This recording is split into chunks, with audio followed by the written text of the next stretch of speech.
Welcome, seekers and visionaries, to Oracle Mountain Chats. Here on this sacred virtual peak, we gather, a space for oracles to share their wisdom, their visions, and their craft. It all began with a calling I could not ignore. One day, within a vision, I held this conch shell in my hands, and as I blew its resonant note into the world, I felt its vibration ripple across unseen realms. It was a summons, a signal to fellow oracles scattered near and far. I saw that we were on a mountain, vast and towering, reaching into the heavens. At its base, the world buzzed with life, people moving, creating, searching. Yet at the summit, there was stillness, clarity, and a circle of light. There, oracles stood, their gaze focused both outward and inward. They spoke of the energies they felt, the shifts they saw, and the whispers of the unseen. They weren't above the world, they were its witnesses and its guides.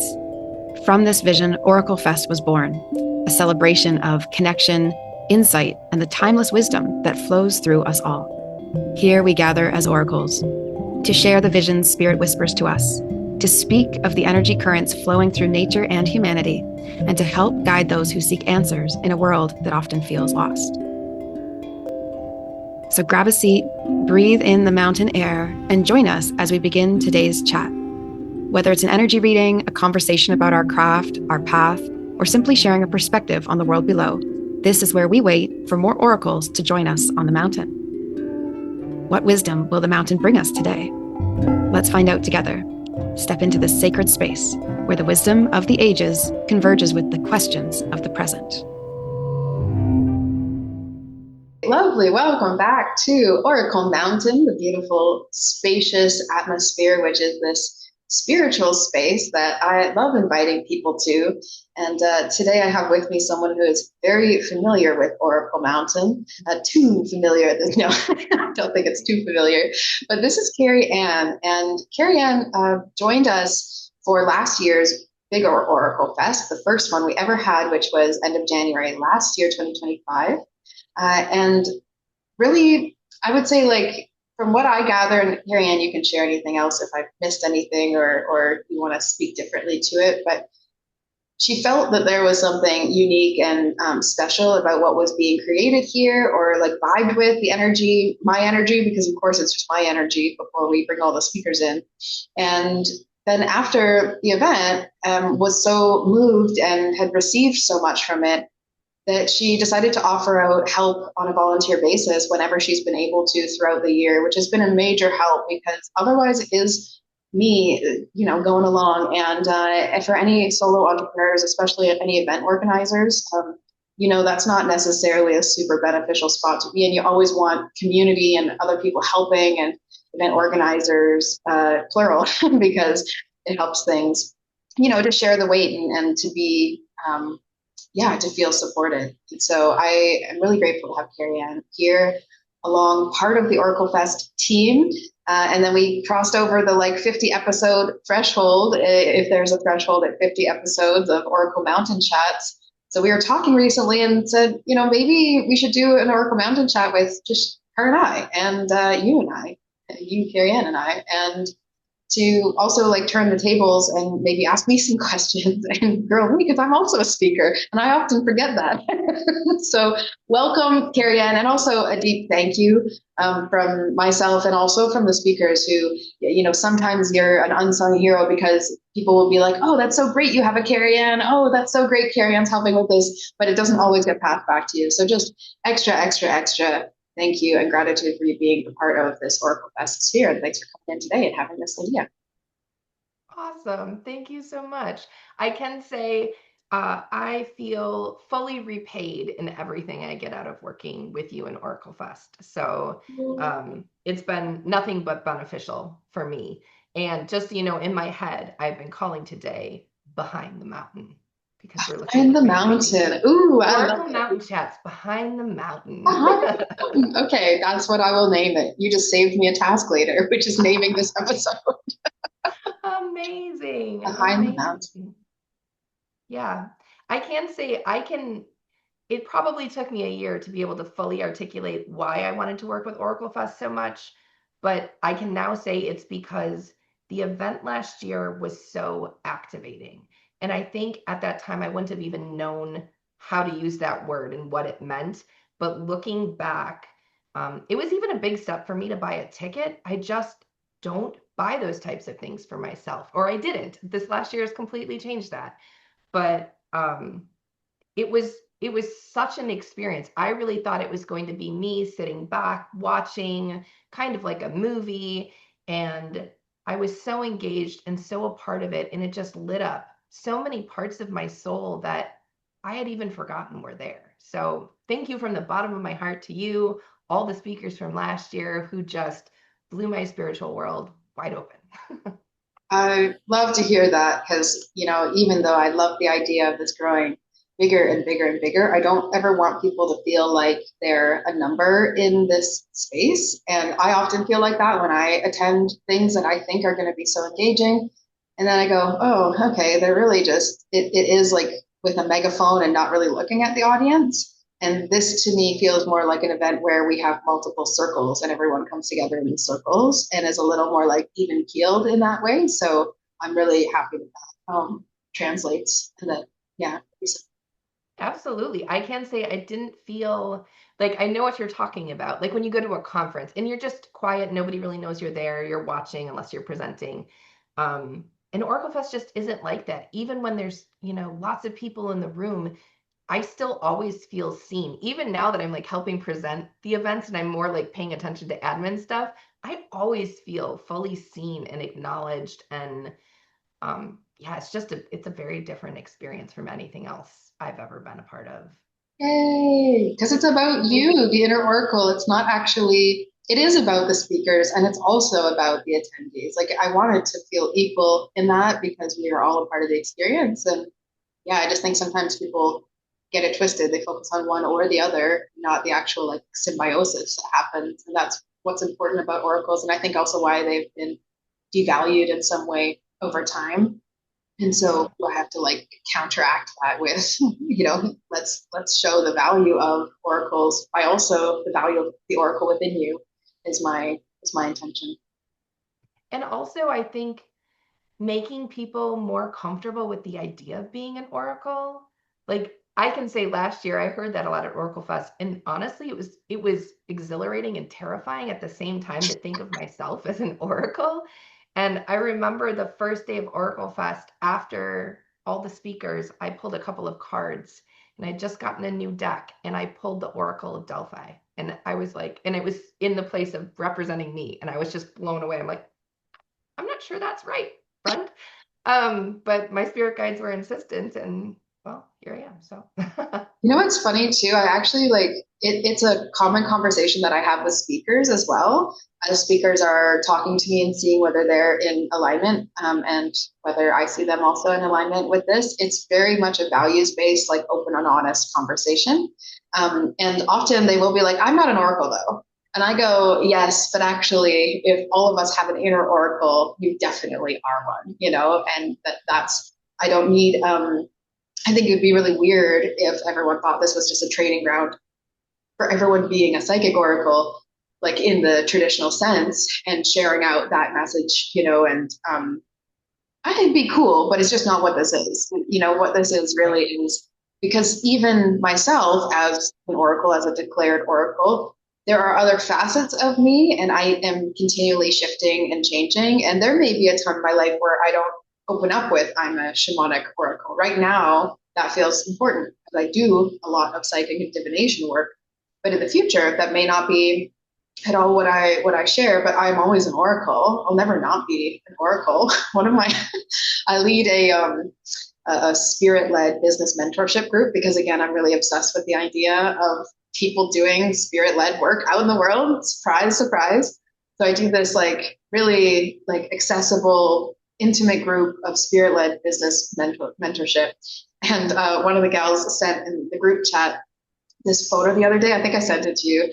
That is like a red-haired woman with a parchment scroll and this like these big stairs of light. And she was like, "I'm pretty sure this is Kate." And it was Sandra Ann Taylor's Quantum Oracle deck. So now I have another deck to add to my list, which is great. Yeah, Perfect. there is like a part of the identity, I think, that is scary for anyone to take on. But the intention really is that everyone recognizes that part in themselves, whether or not you ever call yourself an oracle or not. And even someone like Darren Austin Hall joined us last year and now calls himself a sonic oracle because I think it also helps to describe sometimes the wider experience of how someone is presenting. He does sound healing and also story work. So you could call yourself a bard because that would be the Celtic way. But also there is this like insights into humanity that he really holds. He's actually going to be closing Oracle Fest. He'll be on the last day. Yeah, I did it a little bit different this year because I didn't want to keep everyone in their same spots. That'd be boring. But Darren Austin Hall, I think closing, he does have a lot of thoughts about humanity and where we're at, but it's also like, let's end with some song and story and a bit of an immersive experience that way. And we'll lighten up a bit at the end too, because we also have Scott Grace, the spiritual Dr. Seuss, which I think is going to Oh, be really fun. I beautiful. know. Well, and I think it's really interesting because something I've realized in the last year is that there's a lot of words and terms, especially ones that we use as labels, that we have these preconceived ideas of what they mean. And Oracle was one for me. And something I've really thought about a lot in the last year is how so many people are oracles in ways you don't think of and that they would never think of. For instance, my favorite person ever was my grandma Pearl. She's just a wonderful woman. She was an oracle of kindness. And I don't think people think about that, but whenever you think of her, anyone who knew her, she would literally give you the shirt off her back. Like she lived on a farm, she grew up on a farm. She'd always drive around and give away, different produce, and it's just for me so beautiful to realize it doesn't just mean it doesn't always have to be spiritual. For her it was, I think, but just the idea that you can be an oracle of something completely different than, like, not just psychic or tarot or all these things. Like an oracle of kindness is a beautiful thing to be. Absolutely. And, I think about my own mother and how many times growing up she would be like, well, a mother knows, like mother's intuition. Like most mothers probably do consider themselves intuitive. And so then aren't you an oracle listening to that part of you that is concerned about your children's safety and kind of has that mind out for things? That's an odd story, but years ago, right before, like just before I was making a big move. It was in the pandemic, when everything was closed down. And so I was like moving to a small town to get out of my parents' house because I had shut everything down in my life because I didn't have an option to offer my alternative healing work in my beautiful healing space. I had only just started, like crushing blow. It's not like I could keep paying rent during a global pandemic because I'd only just started, just begun. And I was so desperate to continue this path and to like getting up and out of that place. I got along with my parents, but as an adult, you want to be doing your own thing.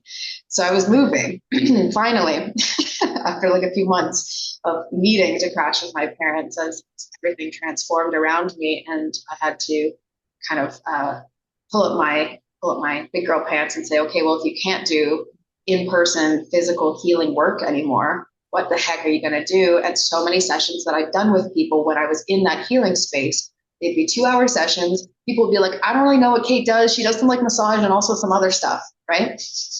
Okay, that sounds a little weird, but what it translates to is like, I don't know how she does it, but she just knows stuff or she helps me feel better. And more people wanted half the session to be talking. I was like, but I'm not trained in that. I'm trained in a whole bunch of other things. I've gotten certified. Let me tell you all the things that I am good at doing. Right. But life had another plan for me. And so I had to let all that stuff go. I was living at my parents' house, like treating only one client out of my parents' backyard shed because she was my friend's mom who was dying of lung cancer at the time. And I thought, well, that supersedes my risk of having a virus because she's gotten absolutely no contact in her life other than the grocery delivery and being at the hospital. And so these like really important, like milestone changing times of absolutely, Kate, you cannot let this healing work go, were presented on my path. But I was moving, okay, to a small town so that I could just focus on getting my YouTube started. So if you go way back on my YouTube, I'm starting in my parents' shed. Like this is no word of a lie. Go back on Heart's Frontier and you'll see me with short little hair because I cut it myself in the pandemic. And you'll see me a little bit nervous reading oracle cards. That's the first video on my YouTube. So you can see for many years that I've cared about this. I went to this small town the week before. I was dropping all my bags and stuff off. Have I told you this story, by the way? No. Oh my gosh. Okay. This is interesting. I've told you so many stories. It's amazing. There's any left. It's great. So I was needing my mom's car. I don't have a vehicle of my own, and I wasn't going to get one at that time. Obviously, just picked up everything to get myself out in general. And in the town that we were living in, I could bike and I had an electric scooter. So it was actually really solid. Like I was really in shape because I was biking everywhere. It was awesome. But my mom didn't want me to use the car. And sometimes she could have some like kind of control issues. And I was like, oh, okay, I'll just like let it go and not ask any further right now. I'll just wait till later. I asked like after she'd had lunch and, was chilling. I thought, is there any way I could use your vehicle just to drop off some of these items to a donation, like a charity shop before I move, like the next couple days? Oh, I don't know. How long are you going to be? And I'm like, she's not planning on going anywhere. What the heck is this about? Like it was getting a little unreasonable. Normally I'm pretty forgiving. Yeah, she just feels like I should use the car. I should ask like 3 times and bless the spot she walks on and then I can use the car. You know what I mean? I was like, what do I need to do? And it was so weird. And we kind of had this weird, like unspoken tussle about like, hey, you either drive me or I drive it, or you have to go drop this off at some point. Like, what is the option here? Because there's no bus. Like, there wasn't a way for me to do this. And so she eventually caved. And I was wearing this sweater that had like a grease stain on it. So I was like going to toss it, but it wasn't like salvageable for a charity shop. And it was from when I used to work for the Toronto Yoga Show and conference. I used to be part of the marketing team for the Toronto Yoga Show and conference years ago when they were still in Toronto and doing that. And I was like, yeah, part of their marketing and everything. And I didn't have a need for this sweater because it was like a team sweater for the event. Wearing this, it's all very useful information. And then I'm going home. Okay. I leave to go home and I've got to take an opposite direction than I'm used to. Okay. And then there's like detours because of construction. Okay. And then I'm waiting at this street light and this little kid is wanting to cross the street and he's got a scooter. Everyone's just turning left and not letting him cross. And I was so confused as to why that was happening because he just kept seeming like he wanted to go out. And other people saw me looking at that and I waited at the light. And then he saw the flashing hand start to go and so decided not to cross. Safe move, kid. Don't need to cross at that time. Just wait for the next light. So he moves. I go, oh, okay, fine. He's not going to go. Lights turning yellow. In the split second of that, there's this bridge that's quite, like it creates quite a shadow. It's quite a bright day and that created quite a shadow. So like what happened was this car was running through really quickly to get through the yellow light, but I didn't see it because it was like at the bridge under this dark shadow. And by the time I start turning, she's full speed crashes it. And it was a complete, like I totaled my mom's vehicle that day. I'd never been in a car crash at all, like not to this scale at all. And all the airbags and everything, out. And I was like, oh no, yeah, everything. If people have been in a situation like that, kind of time changes and everything in that moment. What was so amazing about all of that though, was that we had the same like make, model, year of vehicle, but just different colors. Okay, that was odd. That's sort of rare. And then there was a nurse, an off-duty nurse crossing the street at that time so she could stop and help and make sure we were all okay. There was a volunteer firefighter, also off-duty, parked at the lights, checking in on the situation to make sure everything was okay. Everyone got to us super quickly. Everyone was okay, like fine. There were not any serious injuries. I don't think I would have shared all this if there were serious injuries, to be honest. There was like a little bit of hurt wrist. I had like a big mark and everyone was like, you're going to hurt so bad tomorrow. And I was like shaking, obviously adrenaline and things. And I called my parents to come meet me and, they were just headed out of town and they're sort of chatting eventually to the woman. And she notices my sweater and she goes, oh, that's a cool event. I used to go to that. My teacher teaches there. the Toronto Yoga Show. And I go, well, I probably know your teacher then because we did the marketing. So I probably know of them if it was in, the last few years. I said, who's your teacher? We had the same yoga teacher and he taught hours away from where this was. Like we did not live in the same area as the yoga teacher that we had. He lived on the other side of Toronto, like completely. And the auspiciousness of all of that working all at once and in this time where I was just about to move and I was leaving literally the last bag of everything of my older life behind, was so mind blowing to me. And then this man starts coming up to the scene, and it was her ex husband, and her ex husband took her home. Like they reconnected in this moment. It was so strange.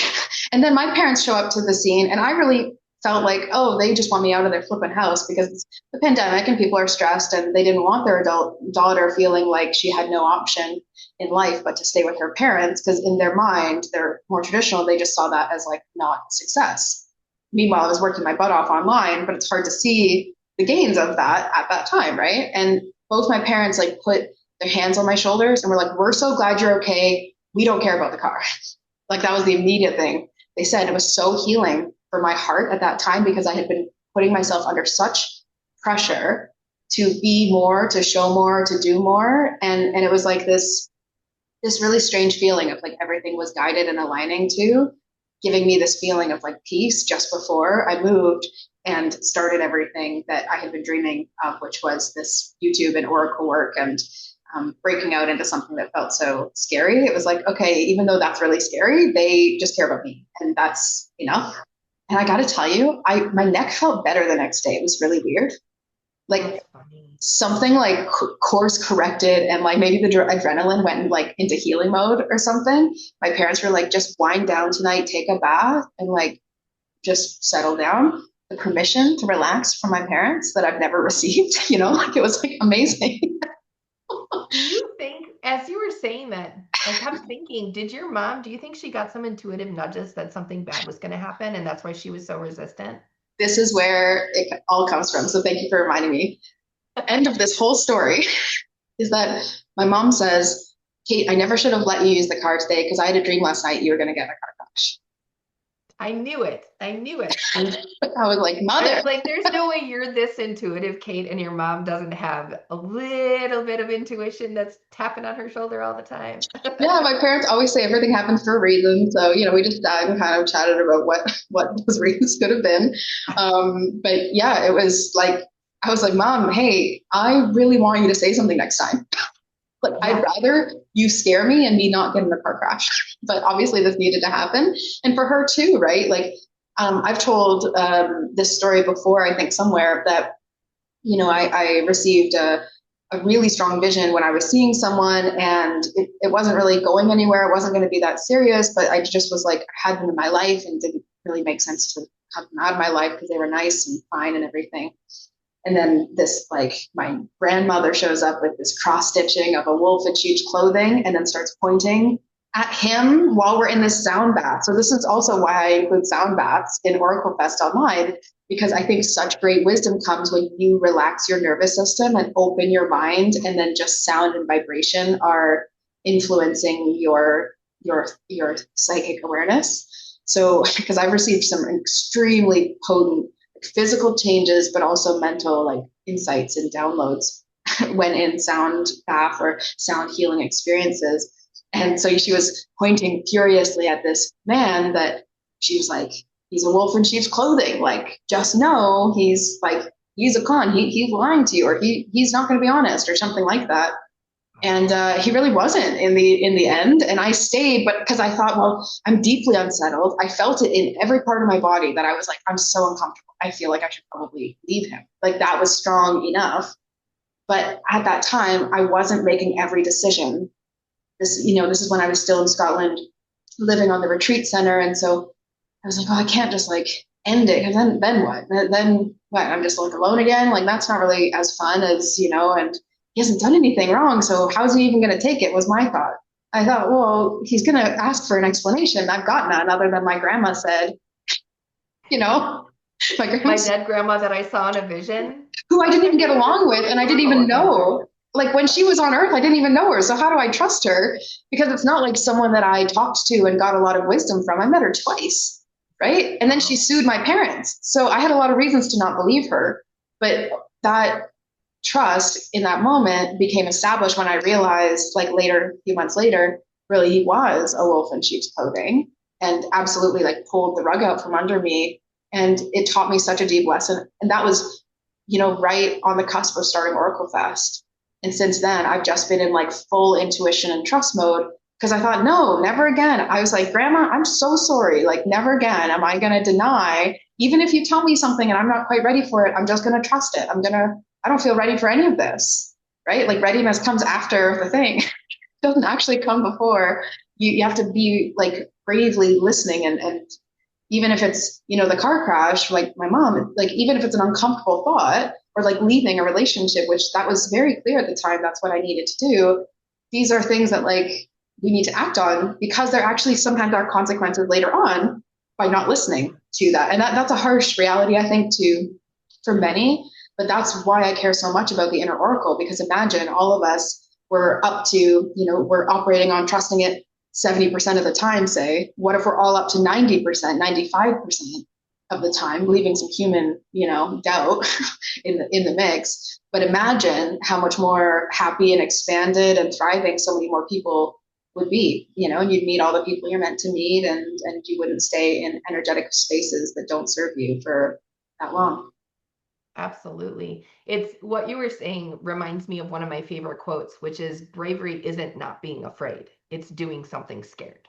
Yeah, bravery It's is okay like, to be scared. yeah, exactly. It's like the ingredient.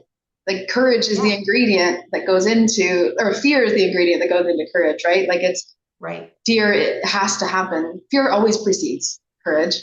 People tell me all the time they think I'm like super brave. And I'm like, oh, I think I'm like a scared little thing running through the world, hoping everything's okay. And I don't think that's always true, but like there is an internal experience that's very different than what people Yeah. actually can see when someone's living their intuitive life. And I think a lot of people who want to trust their intuition want to not feel fear. And that's the absolute wrong way to go about it. There's absolutely no way that you're going to courageously pursue the life that you're meant to live, and an intuitively led life or a spirit led life, however it is you declare it, vision led life, without being uncomfortable and fearful and uncertain. Because every time you cross that barrier is when that faith is cemented. Like you don't build trust and faith unless there's that kind of question or doubt at some point in the process. It's part of the process. It's not Yes. supposed to leave you, right? Because every next layer, it doesn't lead you to like a comfortable existence that you never have. That it's that you question less, or that you question for this much time versus years of your life. That's the real relief, is like I'm in doubt for this long and then I'm back up. Like, that's the process compared to eradicating it altogether. Well, and you said something else. We've talked about this a lot lately, how one of the most important things is to get really comfortable being uncomfortable. Like discomfort, the greater the discomfort, the bigger the change that's coming. But I Mm-hmm. can say in the last year, I've noticed that as I allow myself to be uncomfortable and do things anyways, the length of time that I'm uncomfortable becomes shorter and shorter. Yeah. Things that Exactly. terrified me last year don't terrify me anymore. Exactly. It's so true. Like, and a lot of people who maybe at one point were uncomfortable with social interactions or public speaking or things like that have that experience, because then the more stages you're on, the more easy it is for you to say, well, I'm just going to walk on and start talking to everybody. Right. Right.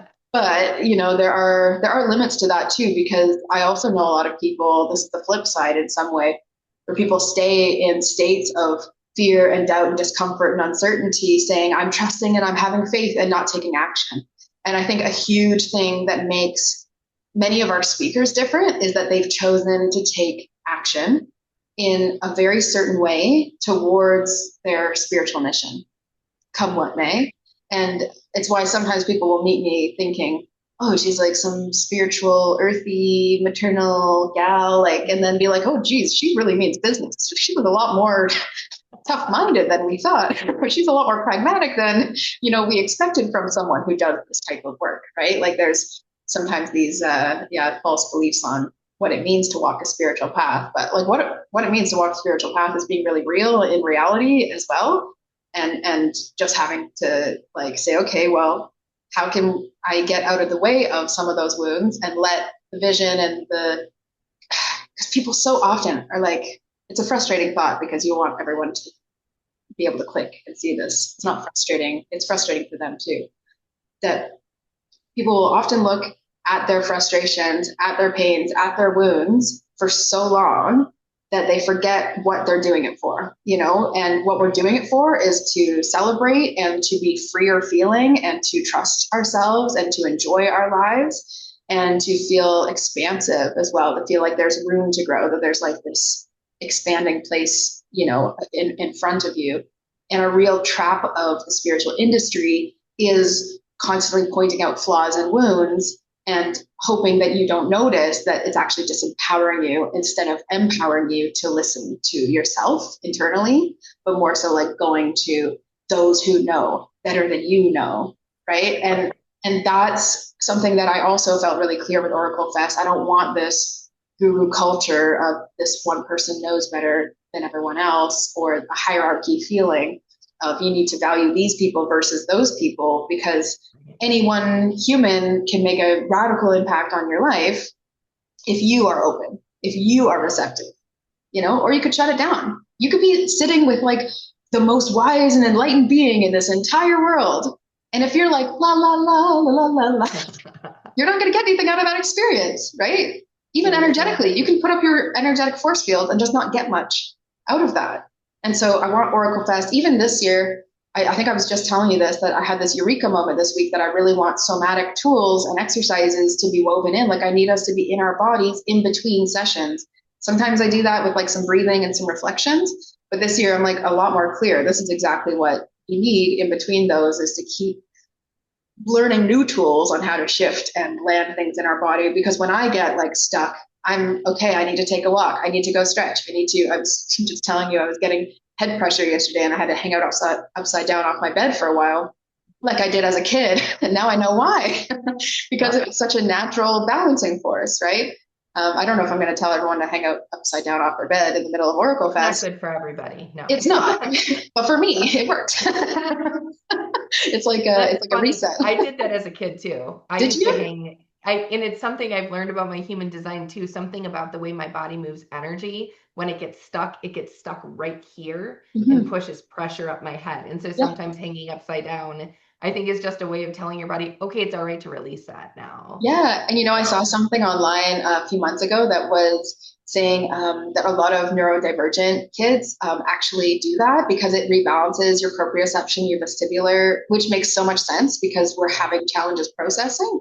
And so, as I had a lot of information coming in yesterday, so there's a lot of processing to do, and it almost feels like it emptied out the head to flip it upside down, like all the thoughts can rise and come up out of my feet or They something. almost, yeah, they fall out of your head. It's funny. You said something else that struck me, that something I think that's really important about Oracle Fest, which is that I remember in the past, 10, 15 years ago, if I think about people in the spiritual field, astrologists or tarot readers or whatever, I had a very specific image of my head of what those people looked like and how they talked and how they acted. And I think that that is changing for the good at large. And maybe social media has something to do with that. We're seeing more people, but I think the biggest realization that I've had this year, and I just got full body goosebumps, so spirit saying yes, Carrie, um, is that aligning on my spiritual path isn't changing who I am. Instead, it's allowing myself to become more myself. And that I don't need to look a certain way or talk a certain way or act a certain way. I just need to be as me as I am and allow myself to be as much of myself as I can and just be willing to share that with the world exactly as I am. And so I hope other people can see that, because that was a big stopping point for me previously about, you know, learning more about my spiritual gifts and sharing them with others, was I don't sound like other people. I don't look like other people. I'm too old to be starting something different. Whatever it was, those barriers are blown away now because I realize all I need to be is myself and the most me version of me that I can be. And that's so freeing, I think. It is. It makes life a lot easier. And even if someone, like you are definitely meant to serve in this way and to do this type of work. But even if someone wasn't, and they're like a modern Oracle house cleaner, and they always just know exactly where someone needs to have a certain thing, and they just know, and they have a feeling, and they are clearing literally the energy of the corners of the home. Because I know some spiritual house cleaners, let me tell you, right? There is a Hmm. feeling that you can get into that is like I'm actually like cleaning the space in many dimensions, right? In some kind of way, whether you advertise or market it like that ever or not, you know.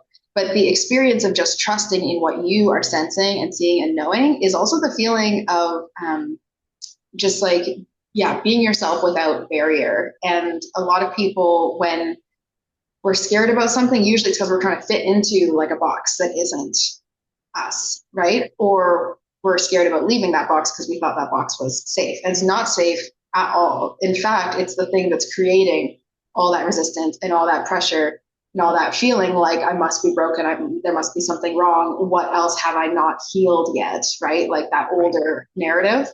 And I think the alternative and spiritual space is going through a lot of transitions right now. I mean, our whole world is, so why wouldn't the spiritual industry be included in that? And I too was struggling to see things that felt like, can you meet me even as an attendee? I have a lot of experience and I have spoken on stages and I do have, you know, a certain presence and awareness of what I'm doing. I still want to feel welcome in a space, even if I'm not presenting, but I just want to feel welcome. So to Right. me, it's like experienced people plus beginners who are just saying, I don't know a thing. Actually, you know more than you realize, right? Like to have that remembering while we're there, it's helping all of us become more of ourselves. And then we have less barriers in between us and other people. And that's how we heal like the hearts of the world. Because if you feel like you have to be someone else, then you're actually creating a barrier in between your heart and that person that you're connecting to, Yeah. whoever it is, even if it's the local gas station attendant. I've had some moving conversations with gas station attendants, especially when I lived nomadically. I go, well, they're a little bored. I'm living alone here on the road. Maybe I'll talk to them a little, see how their day's going. You know, you just never know where these conversations are going to lead. And to me, a lot of our panicking in some kind of way in a wider scale right now is that people don't trust the larger systems. And what if that system was inside of you? And like, I really do mean that, that what if all of these things that people worry about outside of themselves, they started to realize the stuff that is in their power to control, they have the wisdom to be able to decide differently how they're going to treat it or what they're going to do because they've listened to that inner intuition, or it slides away and is not relevant to their body and their nervous system anymore because the threat is not actually right there with them. It's on screen Yeah. or it's in their minds. And actually, we have power as community, especially intuitive community, to come together, to name what's important to us, and to vibrate together and to live in accordance with our intuition and have that ripple out to the world at a time where we most greatly need it, right? Every spiritual person I'm talking to right now is uncomfortable with how things are on a global scale. What can we do about it? Like, let's put this into action. The action and being here is how we actually transform. We don't transform because we've identified a scary thing and then thought about how great it would be for it not to exist, then carried on in some non-ordinary world. That's just not how it works, right? Right. It works because we've been in that non-ordinary world and we are here. Yes. Yes. And something else you said that's just, it's an aspect that I don't think I've articulated to you before is how healing Oracle Fest was for me and still is in a way that I think it took me a while to understand. I've been through therapy different times in my life, and I've definitely addressed different wounds and discussed things and really felt that, I had taken care of that wound or that it was healed and it was gone. And yep. And it's something that we've talked about before. It's almost like healing is always like an onion. There's all these layers. But what was interesting for me was what Oracle Fest did was a little bit different. Instead of just reminding me that some of those wounds were still there. Instead, what it did was allow me to see those wounds in other people as they shared themselves and their energy, and me embracing them and accepting them and feeling this like love and energy for them and what they went through allowed me to finally accept myself and embrace that wound, which is something I never thought of before, like loving myself for the wound instead of just hoping it would go away. You know what I mean? And I feel like that's so healing. And it's something that, especially with everything going on in the world right now, everyone, all this discomfort we're feeling, coming together and hearing other people and what they're experiencing and how they are healing. I think that's very healing for everyone just being there together. Absolutely. Yeah. And like every speaker has a story of how they grew to be the way that they are now. And then every year we also see that shift slightly because we're still on these continuing journeys. So I know last year, some of those voices that would have had some stories like that would have been people like Michelle Matuzas or Tony Ghazi, who I think are quite real in their expression of this is who we are. And even I know last time I spoke to Michelle, I was like, oh, she has such a different like energy because there's clearly been even more. So last year it was like, I need to show up just like this. And this year it's like, here's actually what I'm presenting now. And Tony Ganzi will be different as well. But his story about how he used to stutter so much as a child. And then suddenly when channeling begins, it's not even a part of his voice, right? That's very inspiring to people.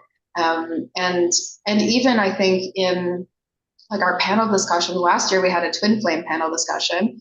And so people could say, oh my gosh, I really felt like I used to be thinking I was like nuts. And now I really identify with what they're saying from a deeper place. Well, these people have all been in a wounded place before they were in a wisdom place, right? Like if fear precedes courage, right? Then probably wounds precede wisdom, I would imagine. And this year we have a panel that I'm really excited for. It's selling your work without selling your soul, because I do want so many people to feel free, like yourself. Like I could just create this panel for you. Like just go and feel free to be giving your work out to the world. I know that you are working on that, so I can easily tease that I'm going to be introducing you as an official speaker within the next, I'm sure, just certain of months at this point. And that's what I feel. So, um, Well, and you're an even oracle, so I believe you. yeah, you have to believe me. I tell myself that all the time, Carrie Ann. It's so funny, like because I'll have doubts about OracleFest, and what I see is so beautiful and so possible, and yet it's like I feel like I have to go in like every village. Hello, does anyone care about it here? I really want you to, and keep changing how I'm talking about it to try and help it make more sense to people. But I have these doubts and uncertainties as well, as is natural when accepting a very big vision, especially because it gets bigger and bigger. Like I have meetings in LA next month to talk about OracleFest, the media side of things. And that feels like, oh my gosh, that's so big. Talk about wounds from film school, because I was in college and everyone has wounds when they're in college. You don't get out alive without them, I think. And to think about like taking on so much, or to have to ask for investments in some way to be able to rise to where I really want to help and present these ideas in a more real way, in a more wholesome way, versus like go and take this lesson and see that person as the all-knowing something, that it's actually like more stories about these people's lives and their wisdom and their tools in a way that feels like you're with them in the room, and a special, like wholesome, like a friendly masterclass, like that's what it would feel like. And so then that idea comes through, and then you have another layer of doubt to, are you sure you can rise your energy up to what is needed there, right? And so many times I'm speaking with these speakers who are all intuitive, who are all professionally like secure in what they are giving in this way, that they are tapped into an innate knowledge and an insight that I deeply trust.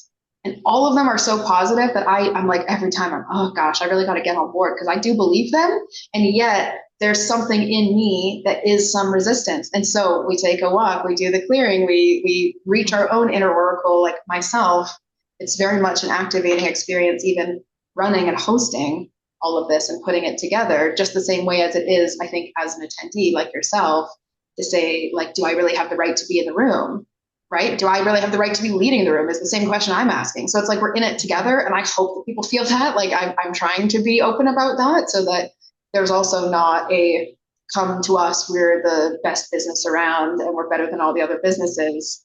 It's like the energy that gets cultivated here is just really cool. And It is. speakers will be like, I haven't, like Asha Frost was like, I haven't done summits for the last like year and a half or so because I haven't felt called to, but I'm going to say yes to yours. You know, there's just something special about Oracle Mountain. So many things special. Well, and I think that's important too, is I was talking before about how I thought I would just be a participant or just be sitting and watching, and I became more of a participant. But I think it's important to say that everybody can come at their own level. So if your comfort level is just to come and listen, you're going to gain a ton from that. But if you want to participate, that just takes it to another level. Like we've got so many different ways to just reach out and connect with people. And I think another really big piece for me is where I was last year was I was looking for lights to be turned on. I needed like these little different nuggets to come through that helped me remember who I was and why I was here. And also I was looking for a mentor, and I didn't know I was looking for a mentor. I had no idea, but it became really clear in listening, like I need to find someone that I can connect with one-on-one that's really going to support me and help me grow and figure out, when I have these nudges, like I can say, like, I know this sounds crazy, because that's how we all start. I know this sounds crazy, but I had this vision of XYZ, and they'll be like, no, you're not crazy at all. And I think that's a big piece. Even if it's not one of our speakers, you could just meet another participant, and find someone that you really connect with on your path. And that was like, I mean, really honestly, a big eureka for me because before last year's Oracle Fest, I was like, okay, we'll just see if I can even do this and where it might go, right? Like truly, I was, just running with my little legs, just trying to catch up to me, like full speed down a hill was what it felt like. And then as the year went on, and I reflected more deeply and really tried to like feel into the immense experience that was for all of us. I was like, wow, we really are going to need more reflection and integration circles. And the idea of integration just being how are we living with the lessons and insights, right? Because I remember like a few months after Oracle Fest, you were like, I still think about Dr. Stephen Farmer's reading for me and I have his notes and it guides me. And I went, well, that was just like for him in that moment, a special moment, of course. But this is our work. We help a lot of people doing this type of thing, and he's had over 30 years of experience with psychotherapy and shamanic work and creating oracle decks and books. And so you got to think he's probably done a lot of these little pulls and moments, right? But the impact of even just these little moments when you're sitting in a room with a friend who really needs insight, and you do have a deck there, and you use Anna Froelic's new Magical Fairy Forest Oracle because it's sitting there shining bright, right? And you just say, oh yeah, I saw that person at Oracle Fest. And that's like these little cues that really add up to a major, major impact over time. Because like I remember those first couple times someone had like a tarot or an oracle deck around. I was just curious. Like I didn't own one myself for a little while. And then my first oracle deck was Michelle Matuzas's. And then many years later, I run Oracle Fest, and she's one of the first few people to say, yes, I absolutely want to sign up. And it was like mind blowing how all these little threads led me, to this moment, to the next moment. And why did I struggle in film school? So that I could thrive doing something else later that had nothing to do with that path as I saw it at that time. Right. So to be really mindful of the idea that like this is an ongoing journey and you don't need to have an awareness of where it's going to lead just to show up and be present for yourself, to listen to yourself. And then I realized, yeah, we're going to need a lot more as the year goes on. So we're going to have more circles as the year goes on, like monthly circles for our Star All Access Pass members. And then for anyone who has the replays, so like the full ticket holders or the Star All Access people, we're going to send out regular weekly or bi-weekly emails that are like, why don't you go and watch these 2 or 3 replays this week, right? To just keep you aligned. And maybe it just comes at that moment where you've been talking about animal communication all week, and then suddenly that's the one that we're dropping that weekend, and you go, well, this has to be, a sign, and you circle back to that teacher. And that also helps all of our guides, our luminary speakers as well, because what some people don't realize is it's not actually natural for a lot of spiritual speakers and leaders to also do business. Like it just isn't what we feel sometimes. Some people are like, I've always loved business. I've always loved entrepreneurship. I knew that before I knew I was going to do any spiritual work. I really knew that was part of me. And I think some people, they really do like just genuinely enjoy that side. But I love the idea that there's this kind of like, we help everyone actually, because wouldn't it be better if all of these voices had all these people throughout the year who might then think of them? Yeah. And that we've also vetted these people are not trying to take you into some cult, some scary place in the Pyrenees, We're not Yes. like doing something weird like that. Like I build a personal connection to each of these speakers as we go and moderate that as such. And also that speakers can weave in and out. Like I've said to all of them, like when you have a book or an Oracle deck or a course coming out that you're super excited for, come back and do an Oracle Mountain chat. Come and do one of the podiums that actually really lines up with your goals and insights, because these peaks are what we look for as well as the year goes on, as these exciting, like, in ancient times, this is what I see it as, because this is how far it goes back. In ancient times, you would not see the Oracle every day. You Right. couldn't, because she needs time to rest and because she wants to laze about a little and she wants you to work a little harder to earn her wisdom. And rightly so, right? There should be an exchange. There should be a respect given to the amount of spaciousness someone needs to clear in their mind to be able to allow divine messages to come through, right? And the resources needed energetically for that are different than a typical 9 to 5. It just is a really different experience. And so I really like the idea of building something that all of us as speakers can also continue weaving in and out of I'll stay in it, but for everyone else can weave in and out of as needed. And hopefully it's at these divine moments that the community needs them as well. Yeah. Absolutely. Well, and I think another important aspect is if you go back and watch our speakers, like I've done a few of them multiple times this year, as you grow, you learn more. And then when you listen to it again, you relate to something completely differently, or you see it completely differently, or it sparks a memory or an idea. And so I think there's so much value in revisiting things. Like I reread some of my favorite books every year, and every time I find something new as I grow older and see the world differently. Yeah, So I'm hoping absolutely. our participants get that out of this as well, that they continue to go back and, keep sipping from that cup all year long. It's so true. It is really ever giving too, because I've gone back and also listened to a few of the ones that really shook me or resonated with me or just popped back into my mind for some reason. And then there's like, whoa, I did not catch this whole nugget of like this thread of thinking. I probably was like, that's nice. And then suddenly that thread was like woven into me. It landed in me as I needed. And also, admittedly, it was 2.5 days last year. That's a lot to listen to. That's an inhuman amount to actually be able to grab all of that information. I've got one of those weird brains who does like to hold on to an insane amount of information. We don't like that. That's why we have to hang out upside down off my bed. But I could not. There's no way I could catch everything. And so this year, with it being 4 days, that's why I'm taking a few days off after this year, because I didn't think of that last year, that I actually just need all that integration time. I have to go back into the cave, the Oracle cave, and to be with it, to be with myself, because it changes you on a cellular level. It changes you to lift your spirits. And the reason it does this on a physical science based, way is that you are going to open the mind and be in a more relaxed state in order to take part in any of these reflective or intuitive or exercises, or journeying, for example, brings you more into that dreamy trance-like state. Like when we did hypnotherapy, you were in deep sleep, for goodness sake, but you were still speaking. It's so incredible. This mind state that we're in is only just now becoming to be so much more valued, especially in other spaces.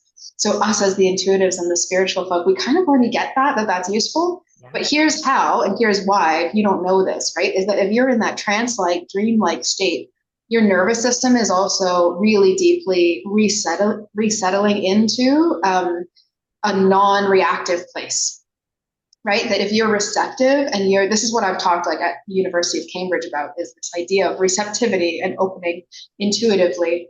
to that this is what our highest minds and most innovative minds at the time is, like Newton with the apple. Like you're staring and looking at the problem of gravity, you go for a walk and sit along a tree, apple hits you on the head, and finally you get it. It's not in the moment that you're staring at the paper thinking that you're doing the job that you're supposed to be doing. It is in these other little moments. So OracleFest provides a whole field of lots of those little moments. And it's hard to grasp the impact that that actually has on us. But what it does is that openness and that receptivity also allows us an ability to rewire our beliefs because we are relaxed. And that's actually when we can change it. We don't change our beliefs if we are in panic mode or defense mode or active, like forward moving mode, even though some of them are really beneficial to us. All those states are beneficial. But imagine opening up that portal of intuition for many days on end or many sessions throughout the year as you continue to reflect and listen to them.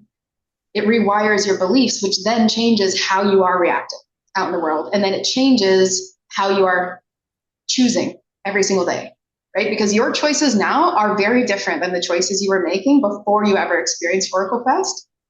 And it's not because someone said something and it landed right then and there and then that was it. It's like this subtle, deeper getting out of the way to make space for those beliefs that felt really right to your soul, and knowing how to just like pick apart the pieces that were limiting your ability to hold that like energetically. And so on a physical level, you're going to stress out less when you trust yourself more, right? Oh, so true. And we need less stress in our life because stress is what's leading us to disharmony and disease and tough relationships and, you know, slow self-sabotage, and, you know, you don't have progress in the directions you'd like, or you can't stick to a certain habit, you don't go to the gym the way you like. And it's like all that stuff is part of your beliefs. And so that openness and relaxed state is required. And this is, it's a big thing, right? It's not, I'm very passionate about it, clearly, but it's a big thing. It's necessary. Well, and I think it's a big part of what we're missing just in our daily life. The way we live now is not the way we're supposed to live. Especially in the last like 2 months, I've seen a lot about winter and wintering and how this is supposed to be, you know, here in the Northern Hemisphere, this time of like quiet and rest and introspection. And it's not for most people. I mean, I still have to do all of my work and run my business and, you know, but recognizing that we live in a way that isn't in alignment and isn't in tune with our natural rhythms, that really made a big change in my life, in just allowing myself to rest, not judging myself for needing to rest, almost like now embracing the idea of, no, I'm just going to stay home and drink some tea and give myself time and space, which is not, it's not a really loud or accepted part of the world today, but I think it's really important that we help not guide people there. I think people know how to get there. I think more giving them permission, saying, give yourself permission to just have that intuitive time, that quiet time. It's, your life will expand in ways you wouldn't think possible by doing less work sometimes. So that all the time that, you know, in our healing paths, integration and celebration are often the most largely missed in our entire collective consciousness, right? And so Yeah. people will, you know, as I saw it, it was they begin with what they know and then they intuit what might be needed. They start to shift and adapt, maybe align their circumstances around their life to try and make a change. Then they make the change that's transforming. Then they might reflect and go back. And if you miss transformation, you're just stuck in the healing loop a lot of people are in, where they don't take the action. They just reflect and go, oh, I found the thing. How nice was that I found the thing and I thought about making a change. And then I went back to the beginning of all my wounds, you know? And then you get some people who are just stuck in the constant loop of transform, transform, transform, but they don't slow down to reflect, to integrate, to like repeat, to embody, to practice, to slow down, right? To sip the tea and to enjoy where they're at. And then that enjoyment leads to celebration, right? And it's not like just having a gratitude journal every day. It really is like your life becomes a celebration of everything that your healing has led you to. That's like what closes these loops. So people feel like they're constantly on the track of healing. and not getting anywhere. It's like, well, we haven't closed the loop with celebration, which is also why I think Oracle Fest is a festival and why I don't really consider it a conference or a summit the same way that we're used to seeing. I really want to keep saying it's a festival and a celebration of the inner oracle, but it's also an activation of the inner oracle. And it's like an honoring of it. It's a ceremonial honoring of the inner oracle within every participant as well. Like I do weave in ceremony and somatic tools throughout because that's part of it. It's like integrating, celebrating. And maybe we go to events sometimes online or not, where we're not actually celebrating with them. It's like we have to go celebrate the people, right? We have to go be like, you're so amazing. And I'm really anti, like, I think we should really demystify celebrity and people of great places of perceived power because everyone's human and everyone is them wounding, healing, and growing just the same as any one of us in any one of our stations in life. And so a way to protect yourself against the evil forces at play out in the world is to actually focus on your empowerment. Wouldn't they hate that? Like in your belief system, if you believe that there are evil powers out there, and I respect all different beliefs people have, if you believe that there's like whole subsects of people who are out to do harm in the world, would you not want to help resolve that? Well, let me tell you, that way to help resolve that is to do the opposite. It's like follow basic physics, right? Do the opposite, equal opposite reaction, which is to like celebrate your own autonomy, your own personal authority, your intuition of your knowing of your heart and what's right, and to live vibrantly with your spirit is actually like laughing in the face of these people who are, creating from a place of absolute disconnect from humanity. So I can say that too. I see that a lot. Some dead eyes and complete disconnect from what humanity needs. What can we actually do? I really do think Oracle Fest can lead to a whole bunch of inspiration that then creates actions out in the world of that exact thing that everyone's been trying to solve. What is it that we can even do? Let me tell you, on Oracle Fest, receive intuition and then act on those intuitive. It's not just come to the event. It's go for yourself, feel empowered, receive these things, and then make those shifts out in the world that you are personally being guided to make. That's beautiful. And I had the best little fun vision as you were talking about Oracle Fest being a festival, which I think you've said it before, but it didn't really click the same way as this time. So for me, a festival is usually a music festival, and everyone is fully themselves. Like you've got, your personality on full display. Everyone's happy, everyone's dancing, there's amazing music. And so I think some of our integration for this Oracle Fest should be dancing. It Let's is. dance some of these, let's dance some of this Absolutely. energy into existence. Absolutely, absolutely. Yeah, and that's the invitation is like basically at any moment throughout the entire event, if you want to be dancing and moving, even if someone's just talking, respect, mad respect for listening to your body's needs. I might have to do that at some point. I might be on camera, I might not, because I know it's distracting when people look at me and I'm the one, creating a scene. But it's also knowing that, yeah, I'm one of those people, surprisingly, because I can be quite chatty.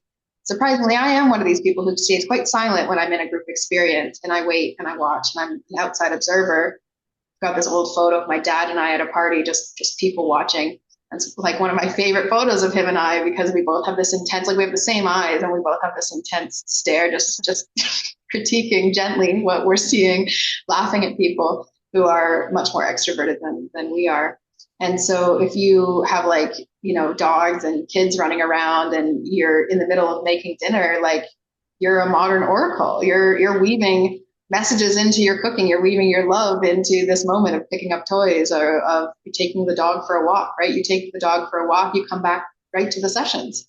Or some people listen, they go and take their dog on a longer walk and then they listen while this is going on. And that it actually be like a celebration of where you are in this moment and that you keep moving through your life, but guided by this incredibly potent high vibrational space. And also it is like a festival and also like an ancient oracle podium. Like it's like the mix of like a music festival and that, and some sort of mind conference, because we are receiving teachings and insights. I don't want to get away from that we are receiving that. And also we do have the sound healing so that you can be in receiving celebration and movement mode, right? I love Michelle Coutinho would love if you danced and moved because she was really big on that last time as well. I know Darren Austin Hall, who is closing our whole Oracle Fest, like he's the last one. He leads ecstatic dance all the time when he's, well, anywhere he is, but he, especially in Costa Rica, leads these ecstatic dance parties. That's how I met him years ago at Toronto Yoga Show because he was guiding a parade of people. I don't know if you'll remember this, so this is really funny, but he was like guiding a whole parade of people through the whole like trade show. It was kind of like a very product based thing because it was in a big city, right? So how do you make the funds to run a big event all about yoga unless you have a whole bunch of yoga products out for sale? You can't just like all meet and Om and hope that you can pay for the building, right? And so there was also though experiences and like the show floor where they would have like big names teaching yoga classes and Darren Austin Hall was like, I need people at this party. I can't just have like 5 people who are at the last yoga session in the middle here. I need to gather people and show them that a big thing is happening. And so he like took a conga line through the entire trade show floor. And I was like, this is brilliant. This is amazing. This is genuine. And we need more of this, right? He had his friends drumming along, like Jesse Buck was with him. And I was like drumming along, and then they brought a whole bunch of people who were like, yeah, what are we doing? And then they started with the music. Like, hey, come on in. And then that only invited more and more people. And so there were so many people on the floor. That type of inspiration and that way of thinking is exactly like what we're doing here is that you think, hey, maybe my friend should come along to this as well, right? And maybe we all ought to, hey, what did you receive? Oh my God, I was just listening to that live reading. That's so you, right? Like this is so what's going on with you. These types of moments are like what it's all about as well. And yeah, originally I thought it was going to be an online festival that was going to have different stages and that you would go to visit different stages. And then I realized I want us all together in the same Zoom room. So I don't want that. And so now we have 4 days, basically. That's the story of how we got to 4 days. I love that. And I hope that this video goes out into the world and serves as our Congo line. Like Yeah. everybody just watches it and then joins and follows us along, starts dancing with Yes. us. Absolutely, absolutely. And just, I mean, it goes to show how inspiring all of these different speakers have been to me in all these different ways as well and continue to be. And I get the treat of knowing them all before you guys do, right? Like there's no way you could have just already met all of these speakers somehow doing your spiritual work. And so that's also the power and the majesty of this because I know there's experiences last year that I was like, I'm not sure how I'm going to resonate with this, but I know that it belongs there. I know someone needs that person there, right? Whether I get it yet or not. Vivienne Chauvet was a great example of that because I felt so moved by her connecting to the Arcturians that it made me remember this dream I had like over a year prior where the Arcturians visited me and put a lot of information. I don't think I ever told you this either, but they downloaded a whole bunch of information and I couldn't understand it. It was like, no, not a language I understood. I was like, what am I supposed to do with this? And they were like, you will know. And then you Okay. did. Yeah. And then when Vivienne started speaking, I started feeling this really familiar energy and starting to connect to like beings that I had previously met in this dream that I had just really written off and gone, okay, well, I don't know if that'll ever circle back. That was a weird dream, as many of us do. And so that is so powerful as well that we don't always know what it is that's going to strike a chord with us until we show up for it, until we open our minds and our hearts and we follow that curiosity. And I know a lot of people, I've been talking to people this week who are like, yeah, I am curious about that event. Okay. The next step, the next step is joining, right? To stand on the outside is not to witness the energy within the sphere. It's actually almost impossible. I've been trying to like make videos to try and translate what the experience is. It's kind of impossible because it's a continued journey. And unless I showed you all of these things on like double speed and basically just gave you a hyperspeed version of these 2.5 days, I actually couldn't tell you what this is like fully because every being has different emotional experiences that we go ups and downs on energy being higher and activating like really that really mental stuff. And then we kind of go down into nature and just remembering what it is and it's wholesome wisdom from the ancients, often like elder voices through the ages hold this thread that's very grounding, comforting. And then we'll go to our hearts and be feeling really emotionally stirred about something because someone's sharing a story, or we get a live reading and it hits us. Oh my gosh, that was really insightful. I thought they were just going to tell me to stay or go, but they told me so much more, right? And so it's, yeah, it is really challenging to fully encapsulate all that is possible here, but also all that is held in that space. You have to enter the space and trust yourself in order to open up, and that's actually why it's not a free summit. Because it would be very well, and because I really value the speakers, and I think there has to be an exchange for them. So go sign up through a speaker because they're affiliates. Sign up through the speaker that you found out about this, through, or if you know any of them, because that gives back to them as well. But that's the thing, is like, if we have all these free summits and speakers are like exhausted trying to go to all these free summits, and people get these emails and they're not checking them, then like what, we're failing ourselves. We're failing the community for not showing the value that's actually here. And same with, we're charging $10,000 for you to attend a weekend to listen to a few people. And that might be worth it for some of the people in that room. I'm not saying all these things shouldn't exist, but not to the extreme that they are. Like, we really do need like this in between. And I think OracleFest is a perfect like gathering of that in between zone. I agree. I agree. And my hope is that everybody that this video and all the other videos reach, that they listen to that nudge. Because if they're getting this video, that's their intuition saying, excuse me, this is for you. And it's so interesting. I've been having dreams lately about the event. And the only thing I really get out of them, I don't remember when I wake up what happened, but all I remember is this feeling that we met all these new friends. Like we have this amazing gathering of like-minded spiritual people, which you just don't run into every day. And I don't know. I'm just very excited to meet all our new friends, I guess. Me too. I keep getting this vision of people like lining up at the gate. And before, like a couple weeks ago, people were like halfway down the hill. And I was like, hey, everybody, the party's not down there. Yeah, the party's up this way. Come approach the gate. We're really letting you in. Don't worry. Like, you don't, there's no, they were kind of like, you go first and we'll see what the process is like. Buy the ticket, enter the gate.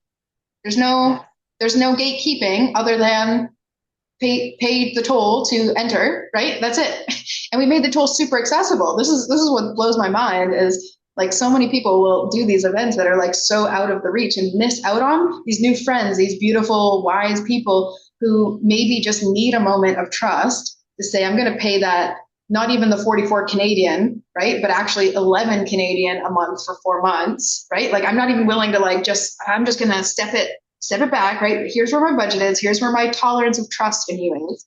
And then to be amazed, then to know, wow, this is really what was behind that. Okay. Like, oh, I'm so glad that I took that risk. I'm so glad that I trusted the feeling, the nudge that I was getting. And so, yeah, this is like the week of everyone making this choice. And I know, because the last year was like this, I know the people in the room are so special. Like, these are people who are ready for a spiritual connection, for like community, true understanding that we each have our place in this space, and that we don't have to prove anything, and you don't have to say like, I've had all these experiences and therefore I am okay. Actually, we all share that, and that's a beautiful thing. And can we celebrate all of us being here in the here and now? And you can share your experiences and then hear others, right? We grow not only by broadcasting, but by receiving and listening. And so I actually love, some of the speakers are like, I can't wait to attend this session of that speaker. And that's my dream as well, right? Is that all of us do feel welcome to receive in the areas that we are most craving.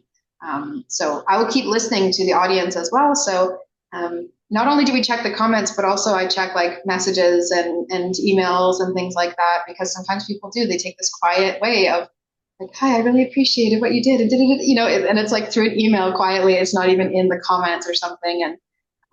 And to say, I still do these feedback chat meetings after OracleFest. If you just want to talk about your experience, if you want to tell me what you need in your spiritual journey, I'll make sure we have that as the year goes on. Like, I'm listening to both sides, attendees and speakers, for what this programming needs to be. in order to help everyone as we grow. And I was just telling someone this week that I felt when I was doing my spiritual work and looking for spaces and stages to be on, that I was struggling to find any that fit the vibe that I personally would like to be a part of. So, of course, I built a thing that didn't exist so that it existed so that I could use it. Of course, right? We have this self, involved part of it. And also, I really didn't enjoy the experience of only talking about my work when there were so many people out in the world that I knew if we only worked together, there could be something really beautiful and really big here that would be way more sustainable than everyone trying to jump up and down and scream their message and like do their, one of my clients calls me Joan of Arc because I'm like going from village to village telling people about my dream and my visions that I've had. And I need to speak to the king, and like that's as dramatic as it could be sometimes. And I wanted that to serve many people. I didn't want that to be like, I really want a diamond ring. Let me speak to the king. Like, it's like, here's how we save everyone. Here's how we help in a way larger way.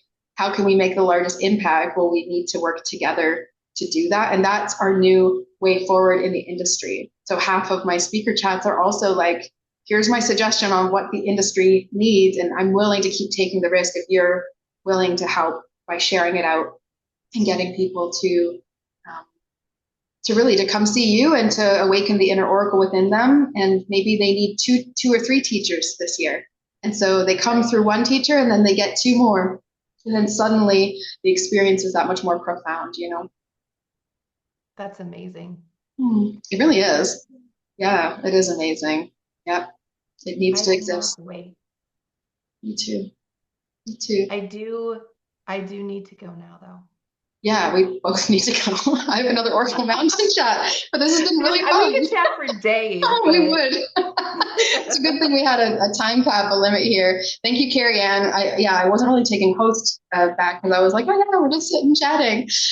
Thank you very much for being here and allowing me a platform also to speak more openly about OracleFest. And thank you for sharing your experiences because that gives people a lens of two very different experiences and sides of understanding, even though we both also know what happens on the back end in order to create this and make this happen with all of the wrangling and details and emails and all that's involved. So thank you for your contributions to Oracle Fest and for your heart being a part of this whole vision. And I'm just so glad that we met. And thank you for suggesting we do this today. oh, well, thank you. I'm so glad I met you, and I'm so glad to be part of Oracle Fest. As I've said before, it has changed my life in so many amazing ways, and so um, I'm so excited. 1 week to go, and One then week and onward and everyone will be onward. here. Oh yeah, party. Okay. Festival. Yeah, festival, party. All right, take care.